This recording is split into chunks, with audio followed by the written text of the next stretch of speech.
Hello and welcome back to the Not the Old Firm YouTube channel. My name is Ben Banks, back to look on another weekend of Scottish football action. I'm not on my own this time. I've actually brought a pal with me in James Black for this review on a weekend again of It's Never Quiet in Scottish football. 6 games over the weekend. On the Saturday, you had Aberdeen 2, Ross County 0, Hamilton 0, Hibs 4, Motherwell 0, Mirren 1, St Johnstone 1, Livingston 2, and then on the Sunday, Rangers 2, Dundee United 1, Celtic 2, Kilmarnock 0. If you haven't already subscribed to the channel, please do that and like this video. It would be very much appreciated. Before we go on to this weekend's game, we hear from managers and players from across the land. Right, Aberdeen Ross County. Perhaps more interestingly from this one, obviously Curtis Main scored a couple. Just when Curtis Main looks about done at Aberdeen, he pops up with another couple of goals. I think he's been struggling with injury this season, to be fair, but he got in the act there. And then, as we record this morning, I think Ross Stewart, Ross County striker, has been linked with Aberdeen for a January move, or at least a move in the summer on a pre-contract. So interesting ones there, but fairly routine for Aberdeen. I don't think anybody expected anything different from this, despite the fact Ross County obviously got that result at Celtic Park a few weeks ago. Yeah, that's a kind of routine one, as you say, for Aberdeen there. I think they'll be glad to see Curtis Main get amongst the goals. They've kind of not had their troubles to seek with strikers this season. I think they've maybe went 3 or 4 games all season where they've kind of had a full complement available. So that'll be a good wee boost for them. But it's kind of par for the course, that one. It's kind of one of the few where there's no a huge amount to say about it. Aberdeen done what they expected, and Ross County, probably fair to say, they've not shamed themselves or anything, but they've been hoping to have maybe got something for the game. But it's tough times just now a bit for County. That's something at the bottom of the table this week after this weekend now, so it'll be a tough couple of weeks for them. One result about that. Hamilton Hibs is the other one that I was at. Heard from a couple of people at that. We heard from Martin Boyle and Brian Rice, Aki's manager, at the end of that. Martin Boyle obviously have moved into second, albeit only for 24 hours after Celtic's victory at the weekend. He sees no reason why they can't stay there long term, and as well as that, Brian Rice saying Hamilton just couldn't compete with Scotland's third best side at the moment. I don't know. Look, it's been a pleasure to play in all the teams. It's hard to compare because we're obviously doing quite well at the moment, but we don't want to get too far ahead of ourselves. Obviously, we done well a few years ago, finishing 4th under Lenny. So yeah, it was a good feeling. But obviously, we want to take it a step further, and we're doing well at the moment. But like you say, we'll take it game by game. Absolutely, the goals are. I think everyone's pitching in at the moment, even Paul. He's flying at the moment, and yeah, it's good for myself to get back on the score sheet. And Nizzy's been flying and dodges. He brings that threat every week, and with the 2 proven goal scorers up there, and it's a pleasure to play with. Some might say, some might not. Like I say, we're taking it game by game. It's a tough old season, and the strengths of Celtic and Rangers and how well they're doing, and obviously the Aberdeen's. But obviously, if we can keep making a gap between 4th and 5th and continuing the way we're going, then hopefully we can stay in that top 4. I disagree with you. I don't think we never got a foothold in it. I think we come up against a team that took their chances when they got them. They got a cheap penalty. A crazy penalty for us to give away. Then I thought we got a foothold in the game. I thought we had a good foothold in the game when they got the second goal. Another one that pure defending. I thought the second half we started it really well. I thought we started the second half really well. Caused them a couple of problems doing the wings and getting balls in, but the difference is when they're getting balls coming into the box, they put them in the back of your net and we're not. And then, they score I think it's a really good finish for the third goal. And then you just got to try and get out of there, and we just try to see the game out. We're playing a really good team today. Hibs are a really good team, the third best team in Scotland at the minute. And like I say, I think it won nothing with a good foothold in the game, and there wasn't too many chances at that stage. But I've said to the boys in there, we play worse than that and win games. I'm not too disappointed, obviously. Motherwell v St Mirren at Fir Park, another disappointing day for Motherwell, a 1-0 defeat to St Mirren, and they've sort of reverted back to what they were doing at the start of the season, Motherwell, where they couldn't score. They were doing all right in defence, but they would concede 1 and 2 goals every game, and they couldn't score at the other end, which was obviously a recipe for disaster. But Jim Goodwin, personally, you know my feelings on Jim Goodwin. I'm a massive fan of him. I'm delighted to see that he looks to have finally got St Mirren playing, and they've obviously got a big cup quarter final to look forward to, but they couldn't be heading into that in any better form. No, it's the ideal result for the buddies. I mean, I'm the same as you. I've spoken really highly of Jim in the past on here, and I think that St Mirren are kind of far better than their position in the table shows just now. So I think it's one of the results that can really turn their season around now. I think they've had their problems with COVID and everything else this season, getting a couple of games as 3-0s due to postponements. But since they've kind of come back the last couple of games, they've put a really decent run of results together. Beat Aberdeen in the Cup, a win away to Motherwell, and they're in Aberdeen close as well, in Paisley after the Cup game. So it's definitely looking up for St Mirren. Next couple of weeks going into Christmas and New Year's going to be, they can kind of get a few wins on the board over the next 3 or 4 weeks. It can be a real kind of platform for them to build on, and going into 2021, looking at pushing up the table. Yeah. We heard Stephen Robinson and Jim Goodwin at the end of that. Stephen Robinson lamenting his side's lack of putting edge in front of goal, and Jim Goodwin admitting that his own negative approach had to change for the buddies to go on this run of 9 games unbeaten.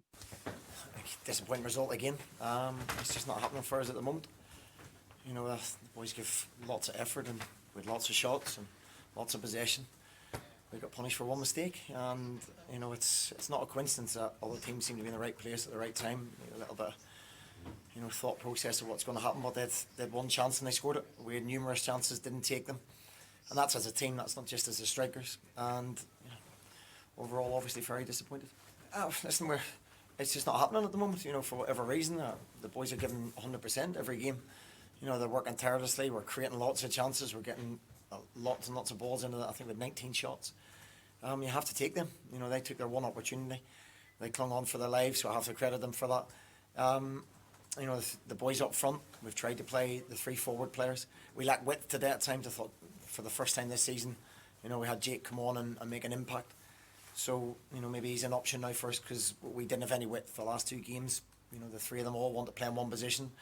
I told them to make it work. We've worked on it, and I haven't quite made it work so far in the games that they've all played together. So we'll have to look at that. Listen, obviously, delighted with the end result. I thought we played really well first half and were the better team. But credit to Motherwell, I thought they were the better team for the second 45, and no doubt Stephen and his players will be disappointed not to have taken something from the game. But we've got a lot of plaudits lately for the way in which we've been playing and the run that we're on, and we've been playing some really good football, I believe. But the second half, wasn't about that. It was about a real togetherness and team spirit and a grit and determination that sometimes people, question, and it was there in abundance. I'm delighted to say in the second half, my goalkeeper made a couple of saves when he needed to. My 2 centre halves were excellent, I thought, the whole game. And collectively it was a real team effort, and delighted to be sitting here on the right end of the result. I think when I think back to the last game prior to our own lockdown, if you like, when we went to Pittodrie and we got beat 2-1, but we were a goal in front for a long period, and I think that was the real kind of turning point for us and for me as a manager. My approach to the game, the message that I was given to the players maybe early on was a bit negative at times because we were so low on numbers. I was constantly thinking about how we stopped the opposition and trying to be maybe too clever at times with tactics, whereas before that Pittodrie game, Aberdeen game even, I just said let's have a go, and we really went into the game with a real positive mindset, and I think that is something that I've learned certainly as a manager. It's my second year in the Premier League, and I'm learning all the time, and I'm not too wise to say I don't get things wrong. Sometimes I do as manager, get things wrong, and I think there has been decisions early on that I could have made better, but I'm learning, and I think now the approach from us as staff and for the players is, no matter who we're playing, let's be brave, let's get in their faces, let's make life difficult for them, and let's believe in ourselves when we've got possession of the ball. And I think you're starting to see that now. St Johnstone v Livingston is one unbeaten run got extended in Motherwell, one came to an end in Perth. 11-game unbeaten run for St Johnstone, their longest as a Premiership club, came to an end as Livingston beat them 2-1 as David Martindale. It begins to look a case of when, not if, he gets appointed manager. At the Tony Macaroni Arena, they've won every game under his interim charge, and to beat St Johnstone now, who arguably were the formed team in the league outside of Celtic, well, not so much. It's always that one, isn't it? It's weird with Celtic, but I suppose they've only lost one game. But alas, probably one of the formed teams in the league, I think it would be fair to say. Yes, and given the start of the season St Johnstone had, it's been a brilliant turnaround for them. When we spoke earlier in the season, how it just looked like things weren't happening for Callum Davidson up in Perth. But, I mean, as you say, it was 11 games unbeaten. I mean, that's a fantastic record, and it's a kind of testament to how Davidson's managed to start getting things going the way he wants them up there. But another win for Livy.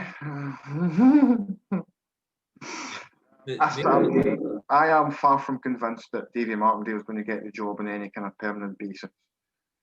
They might give him an interim till the end of the season. I can't see him.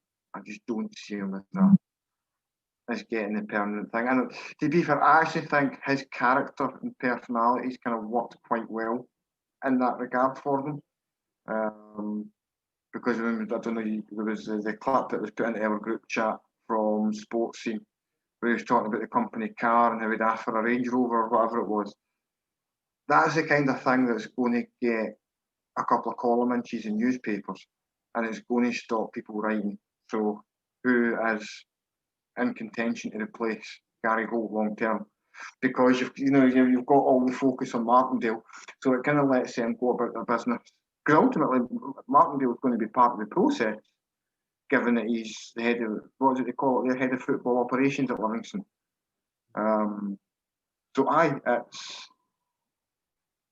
I could be completely wrong here, but there does kind of seem it feels like a wee bit of a smokescreen. Yeah, it's that fairly well, but he's kind of complain. I mean, if they do go on a run, they keep this winning run going. If they get into the League Cup semi-final, I know obviously Gary Holt got them to the quarter-final, but if he is the guy who put his name to the one that got Livingston back to Hampden for domestic cup success, I think fans are beginning to now. With the run they're on, and if this continues, if anybody else does come in, I think fans will be a bit like, why are we changing stuff? The good thing for Livy, as you say, is that there's no rush to get somebody in. There sometimes can go the way with interim managers that it just shit hits the fan and you need to speed up the process. But with this, I mean, they can pretty much take as much time as they want to bring the right man in. But speaking of the interim man, in the meantime, we heard from David Martindale and St Johnstone manager Callum Davidson at the end of that one. Aye, delighted. I thought the boys were magnificent. I'm getting used to saying this now. It's getting a wee bit easy, these team talks. I thought the boys' application, attitude and desire. It's a difficult game. You're always going to come here and it's always going to be difficult.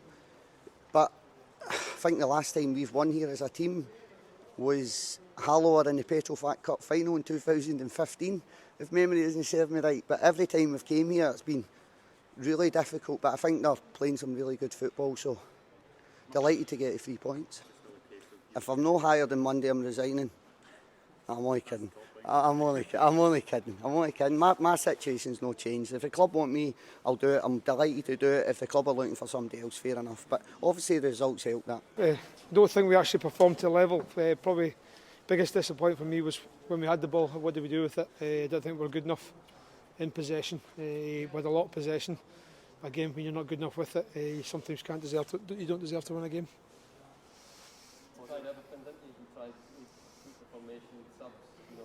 Yeah. Yeah, it's funny because we conceded the goal early doors in the second half. I thought we actually played our best sort of football in probably that sort of preceding 20 minutes.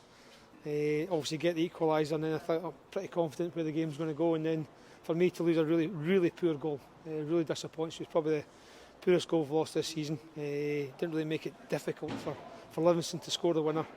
And then they obviously changed their shape, shut up shop, and when you're not using the ball well enough and making the right decisions, then it's very difficult to come back into the game.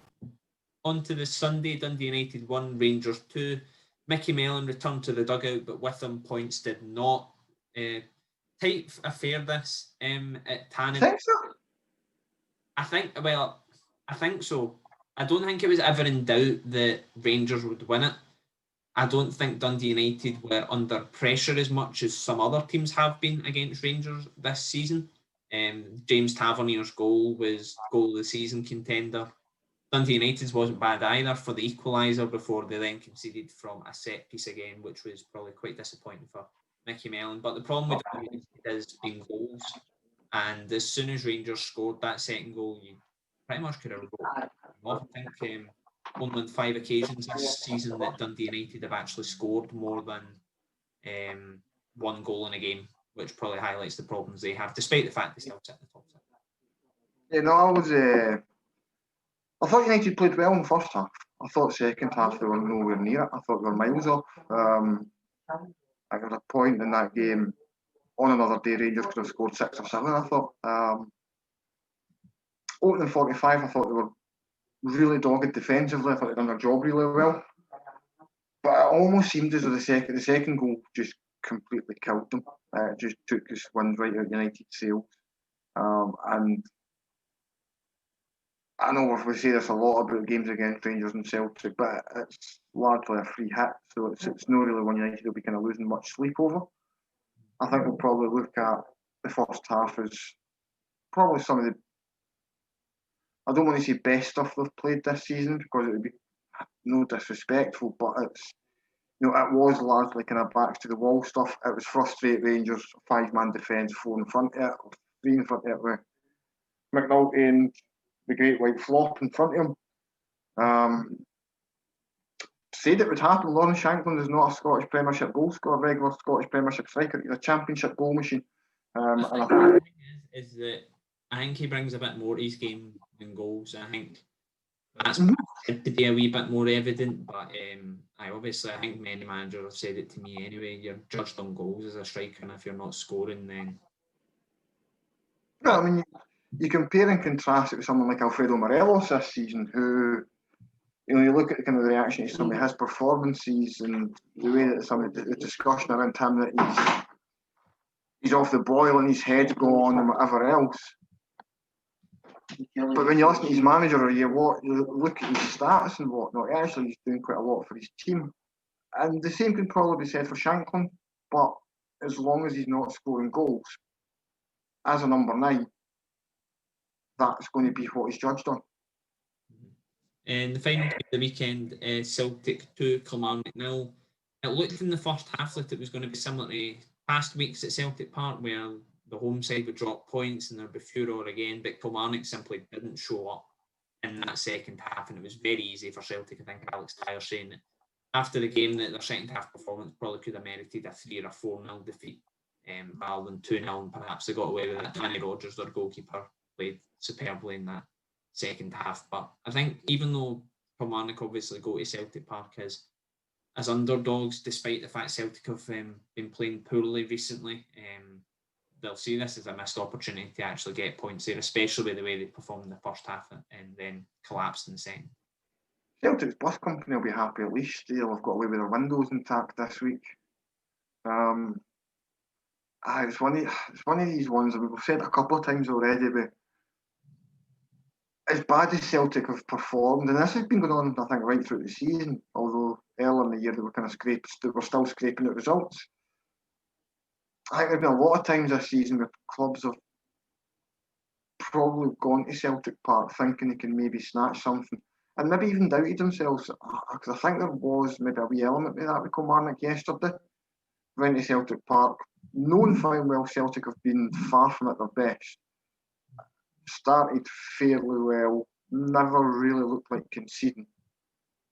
But then the same old doubts kind of creep in. It's still Celtic Park, it's still Celtic away.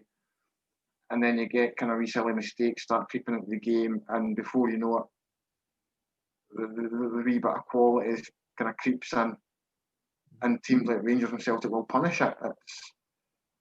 It's always going to be the difference between the Old Firm and the rest in Scotland. Really, is that kind of when you get to the later stages of games, the momentum, you always feel the momentum goes one way rather than the other, just because of you look at Celtic having the likes of the wee boy with the Benidorm haircut. I can't remember the name. The one they go for aye. I mean, when you're looking, you can take players like him in and out of the sides. I mean, I think Milan paid, 13 million quid for him? It shows you the gulf and kind of overall depth at Rangers and Celtic compared to Kilmarnock or Dundee United or whoever else. So, maybe a wee element of Celtic riding their luck a bit, but it's one that Kilmarnock will just they'll come away and they'll kick themselves a wee bit and think that they could have got more out of it. But how often do you see teams going to Ibrox or Parkhead and coming away with something, even when they're out of form? Yeah, not very often. But that's all we've got time for on this Premiership review. We hope you have enjoyed. It's the start of a very, very busy week at Not the Old Firm headquarters. We've got the League Cup quarterfinals to look ahead and look back on. We've got as well the Scottish Cup final this weekend, and we'll look ahead to that with two former Hearts Scottish Cup winners, so you don't want to miss that one. And as well as that, the usual Premiership previewing and reviewing nonsense where we hear from managers, players across the land, and a bit of our insight as well. Don't forget, we'll have all our usual SPFL coverage over the weekend as well. That we will do.